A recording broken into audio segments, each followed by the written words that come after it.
AP assembly పోరు పతాక స్థాయికి చేరుకుంది. ఇప్పటికే నామినేషన్ల ప్రక్రియ పూర్తయింది. ఈ నెల 13న పోలింగ్ జరగనుంది. 11 వరకు ప్రచారం చేసుకునే అవకాశం ఉంది. వారం రోజుల వ్యవధి మాత్రమే ఉండటంతో అన్ని పార్టీలు జోరు పెంచాయి. ర్యాలీలు, సభలు, సమావేశాలు, ఇంటింటి ప్రచారంతో ముందుకు వెళ్తున్నాయి. గత ఎన్నికల్లో వైసీపీ సూపర్ విక్టరీ సాధించింది. దాన్ని మరోసారి రిపీట్ చేయాలన్న లక్ష్యంతో పనిచేస్తోంది. మరోవైపు ఎలాగైనా జగన్ను అధికారం నుంచి దూరం చేయాలని విపక్షాలన్నీ కూటమి కట్టాయి. అటు బీజేపీ సైతం ఆ కూటమిలో చేరింది.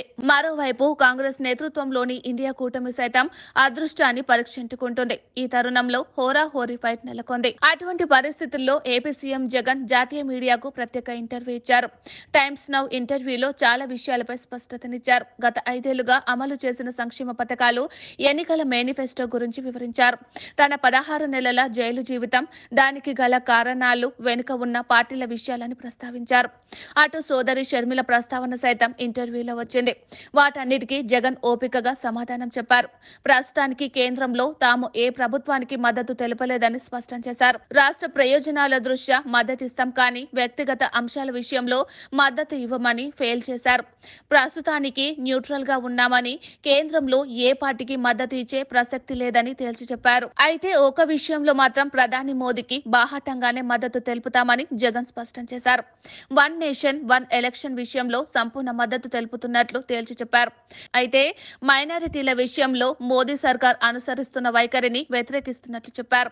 గతంలో తాను కాంగ్రెస్ లో కొనసాగానని, కానీ ఆ పార్టీ నాయకులే తప్పుడు కేసులు బనాయించి జైలుకు పంపారని గుర్తు చేశారు. రాహుల్ గాంధీపై కూడా జగన్ అనుచిత వ్యాఖ్యలు చేశారు.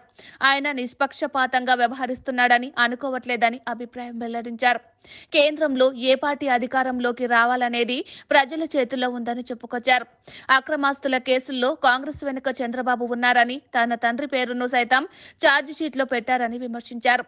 ఆ కారణంగానే తాను 16 నెలల పాటు జైలు జీవితాన్ని గడపాల్సి వచ్చిందని ఆవేదన వ్యక్తం చేశారు. వైఎస్ షర్మిల విషయంలో చంద్రబాబు డర్టీ గేమ్స్ ఆడిస్తున్నారని, కుటుంబంలో చీలిక రావడం వెనుక చంద్రబాబు పాత్ర ఉందని జగన్ అనుమానిస్తూ సంచలన వ్యాఖ్యలు చేశారు.